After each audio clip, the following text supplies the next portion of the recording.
ప్రభు నామానికే మహిమ కలుగునుగాక. కూడొచ్చిన మీ అందరికీ, కర్మిల ఆత్మీయ సహవాస సంఘ విశ్వాసులందరికీ మన ప్రభువును ఆయన ప్రియ కుమారుడునైన యేసుక్రీస్తు వారి శ్రేష్టమైన నామములో శుభములు మరియు అందరికీ వందనాలు. దానియేలు గ్రంథాన్ని మనం ప్రారంభించుకుందాం.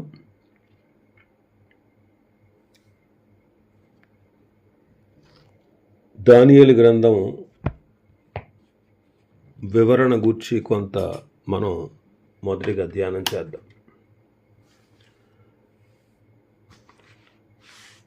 ఇంతవరకు యెహెజ్కేలు గ్రంథం వరకు ధ్యానించుటకు దేవుడు మనకిచ్చిన అవకాశాన్ని బట్టి ప్రభుకే మహిమ కలుగునుగాక. ఆమేన్. దానియేలు యూదుడు. దానియేలు యెహోయాకీము అనే రాజు యోదాను పరిపాలిస్తూ ఉన్నప్పుడు నెబుకద్నెజరు రాజు ఆ దేశం మీదకి దండెత్తి వచ్చి యెహోయాకీమును బబులోను చెరలోనికి కొనిపోబడినప్పుడు రాజు కుటుంబీకులను కూడా తీసుకుని వెళ్ళాడు. ఆ రాజు కుటుంబానికి చెందినవాడు. అతడు చురుకైన మనస్సు కలిగినటువంటి వాడు, సత్ప్రవర్తన కలిగిన వాడు, మాదిరికరమైన మంచి యవ్వనస్తుడు. అతడు బబులోను చెరలోనికి తీసుకుని పోబడిన సమయంలో అతడికి 16 సంవత్సరాల వయస్సు ఉండొచ్చు అని బైబిల్ పండితులు చెప్తున్నారు. అతడు మరి ముగ్గురు యోధా పడుచువారు. ఈ నలుగురు బబులోన్లో రాజు చేత ఎన్నిక చేయబడి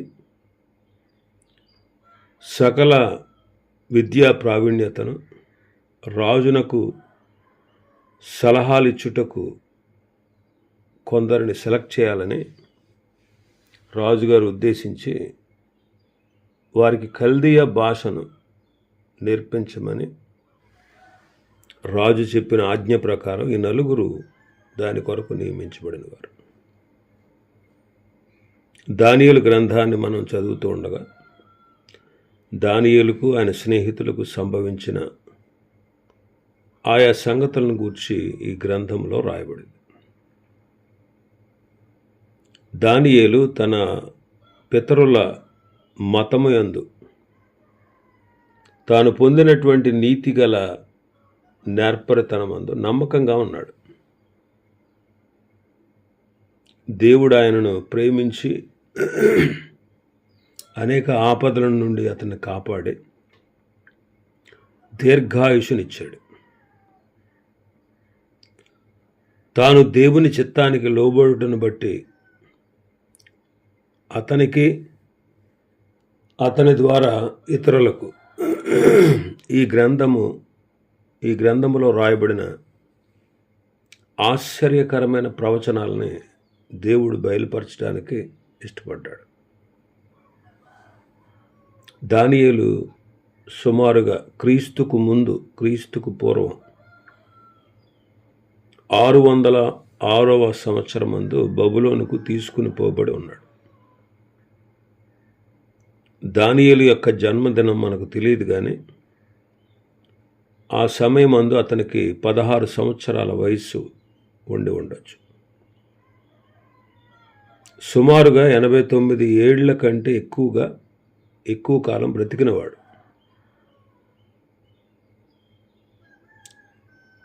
తన పితరుల దేశానికి 70 సంవత్సరాల చెర ముగిసిన తర్వాత తన పితరుల దేశానికి తిరిగి వెళ్ళినట్టు ఎక్కడా రాయబడలేదు. దానియేలు, ఇర్మియా, యెహెజ్కేలు, హగ్గయి, జకర్యా, ప్రధాన యాజకుడైన యెహోషువ, ఎజ్రా, జెరుబ్బాబెలు వీళ్ళందరూ కూడా అతని కాలంలో ఉన్నవారే. దానియేలు సహజంగా గొప్ప శక్తిని, గొప్ప ఉద్యోగాన్ని, చక్కటి దేహ సౌందర్యాన్ని, జ్ఞానమందు ప్రావీణ్యతను కలిగినటువంటి వాడు. అందుకే యెహెజ్కేలు గ్రంథంలో యోబుతో, నోవహుతో నీతికి దృష్టాంతంగా దానియేలు కూడా చెప్పబడ్డాడు. యెహెజ్కేలు గ్రంథం 14వ అధ్యాయం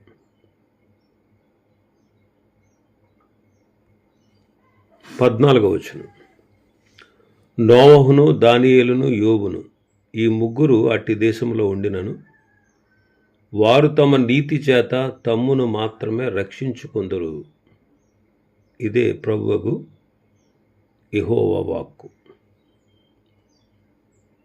యోబుతోను, నోవహుతోను నీతికి దృష్టాంతముగా చెప్పబడినవాడు. అతడు నీతిమంతుడు అని తన సమకాలికుడైన యెహెజ్కేలు 3 సార్లు ఈ అధ్యాయంలో చెప్పడం మనం చూస్తాం. యెహెజ్కేలు గ్రంథం 14వ అధ్యాయంలో అన్య జనాంగాల్లో ఉన్నటువంటి చక్రవర్తులకు యెహోవా దేవుడే నిజమైన నిత్యమైన సార్వభౌమ అధికారము కలవాడు అని తెలియజేయడానికి దేవుని ప్రవచనాల ద్వారా పలికినటువంటి వాడు దానియేలు. దానియేలు గ్రంథంలో 12 అధ్యాయాలు ఉన్నాయి. 9 అధ్యాయాలు కలలు, దర్శనాలు గూర్చి చెప్పబడినవి. మనుషుల యొక్క వ్యవహారాల్లో దేవుని జోక్యము, దేవుని నడిపింపు, దేవుని కాపుదల ఉంది అని నిరూపించబడినటువంటి చరిత్ర సంఘటనలు ఈ దానియేలు గ్రంథంలో ఉన్నాయి. దానియేలు అనగా అర్థం ఏంటంటే దేవుడే న్యాయాధిపతి, నా తీర్పరి అని భావం. ఇతడు దేవునికి బహుప్రియుడు అని పరలోకపు దూత సాక్ష్యం ఇచ్చారు. దేవునికి బహు ప్రియుడు. 9వ అధ్యాయం 23వ వచనం. నీవు బహు ప్రియుడవు గనుక నీవు విజ్ఞాపన చేయని ఆరంభించినప్పుడు ఈ సంగతిని నీకు చెప్పుటకు వెళ్ళవలనని ఆజ్ఞ బయలుదేరినంటాడు.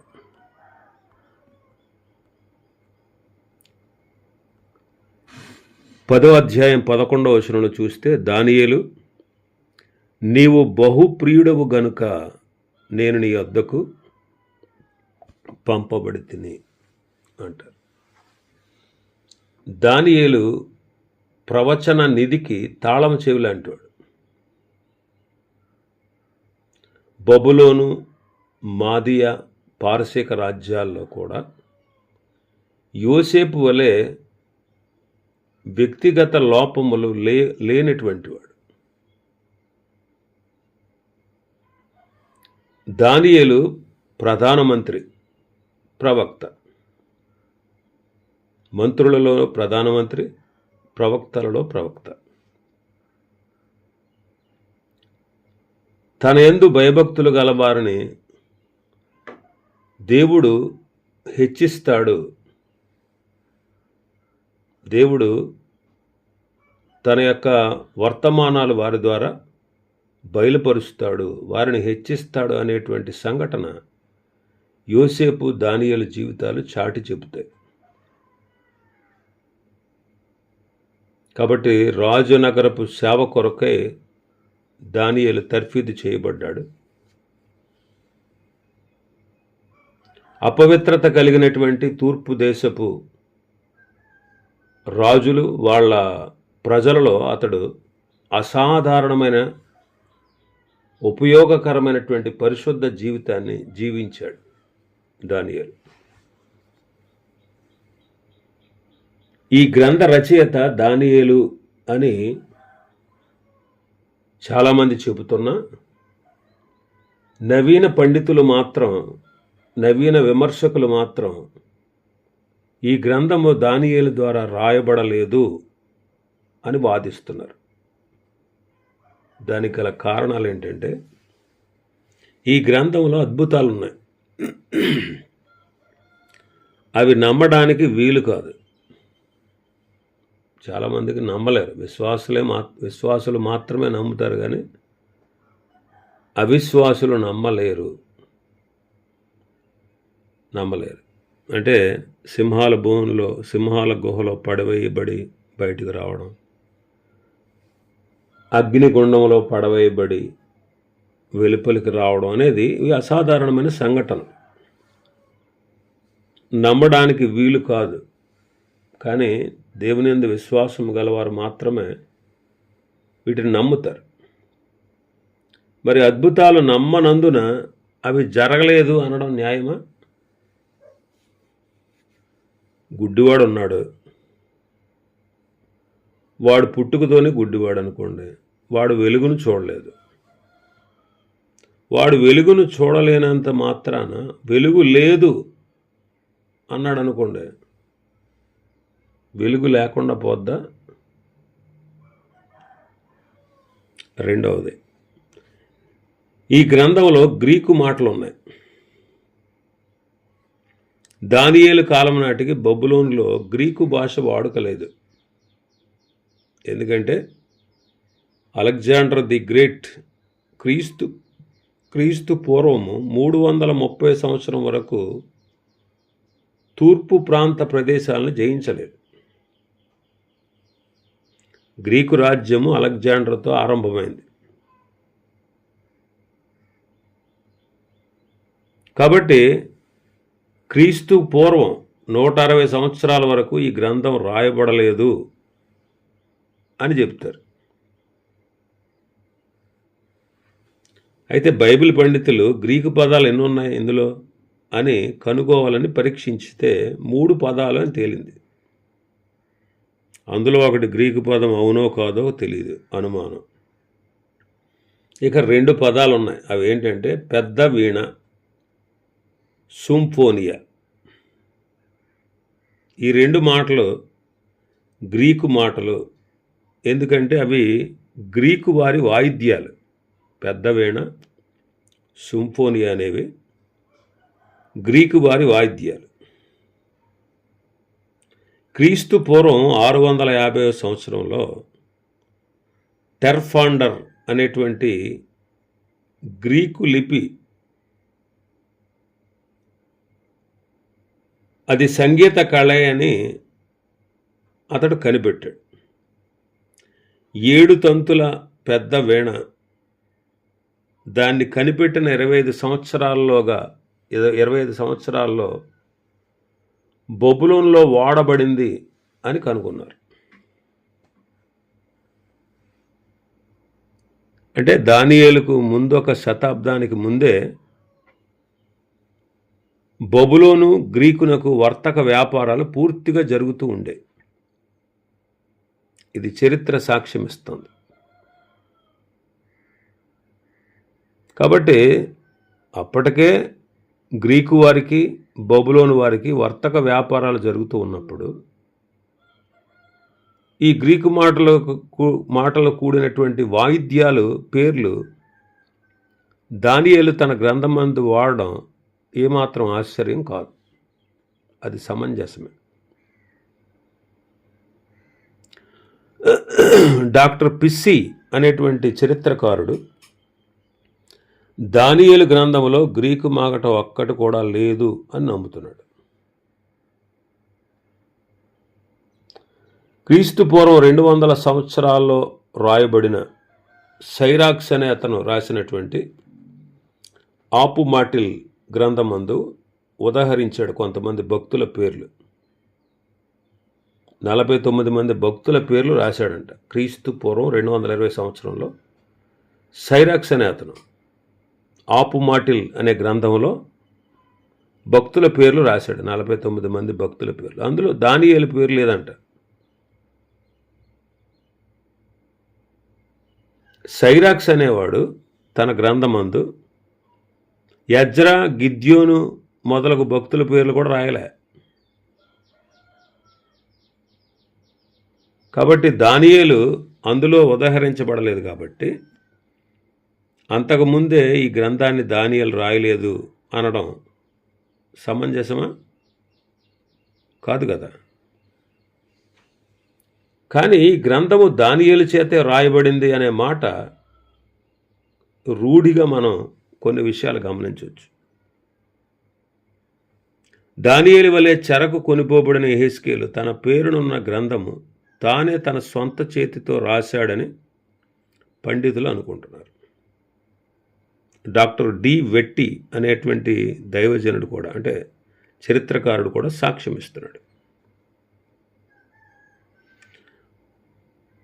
మక్కబీయుల మొదటి గ్రంథము రాసే సమయమందు ఇశ్రాయేలీయుల యొక్క పూర్వ చరిత్రను తన ప్రజలకు జ్ఞాపకం చేశారు.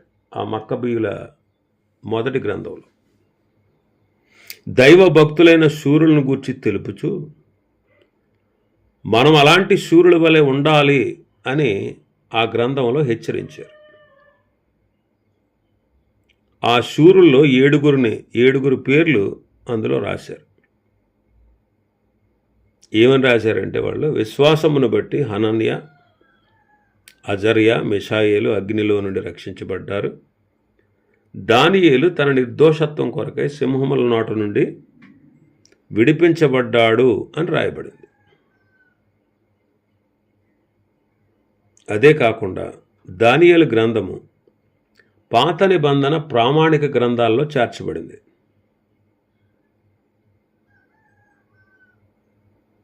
కాబట్టి మనం క్రైస్తవులం కాబట్టి, విశ్వాసులం కాబట్టి మనకు ఈ విషయాల్లో ప్రభు మనకిచ్చిన సాక్ష్యం సరిపోద్ది.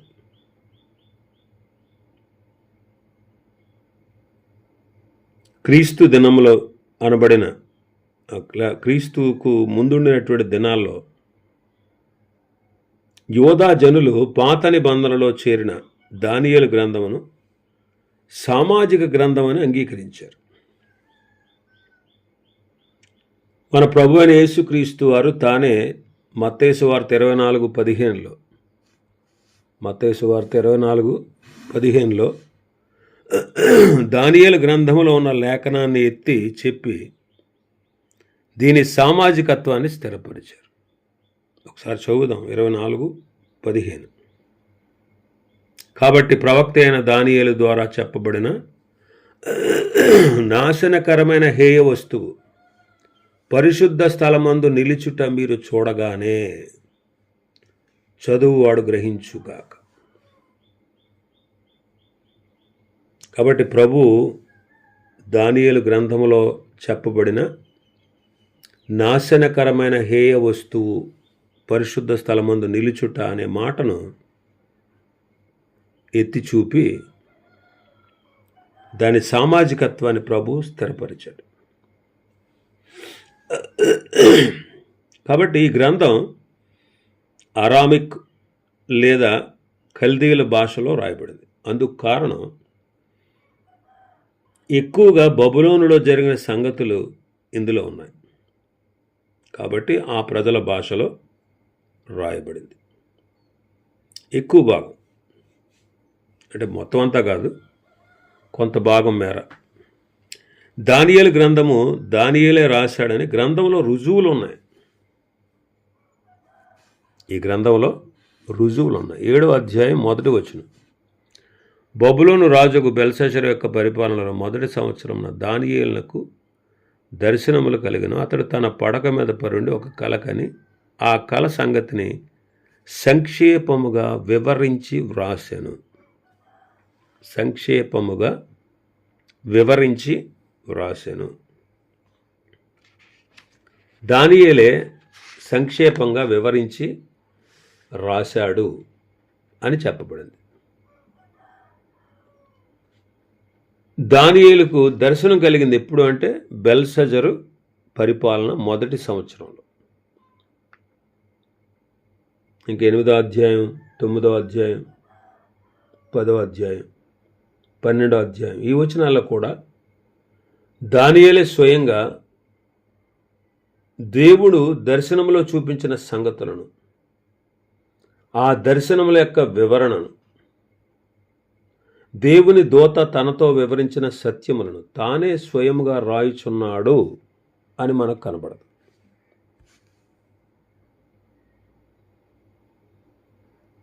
ఎనిమిదో అధ్యాయం 1 నుంచి 15 వచనాల్లో, అలాగే 27వ వచనంలో, 8వ అధ్యాయం 27వ వచనంలో, తర్వాత 9వ అధ్యాయం 2 నుంచి 4, అలాగే 20వ వచనంలో, 10వ అధ్యాయం, అలాగే 12వ అధ్యాయం 5వ వచనాల్లో దానియేలు స్వయంగా ఈ దర్శనాలు చూచి రాశాడు. పాత నిబంధన హెబ్రీ భాష నుండి గ్రీకు భాషలోకి అనువదించబడినప్పుడు 70 మంది నియమించబడ్డారు. సెప్టువజెంట్ అంటారు వాళ్ళని. సెప్టువజెంట్ వారు అనువదించినటువంటి గ్రంథంలో దానియేలు గ్రంథం కూడా ఉంది.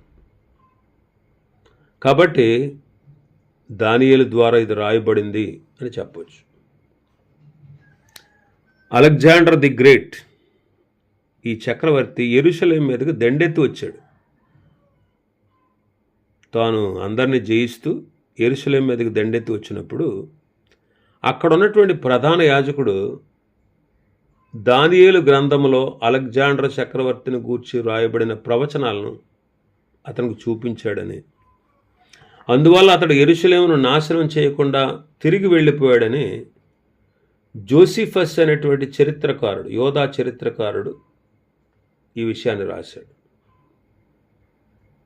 కాబట్టి దానియేలు గ్రంథం క్రీస్తు పూర్వం 303 సంవత్సరాల కంటే ముందే, అంటే అలెగ్జాండర్ జీవించిన కాలం నాటి కంటే ముందే దానియేలు జీవించిన కాలంలోనే రాయబడింది అని మనం చెప్పచ్చు.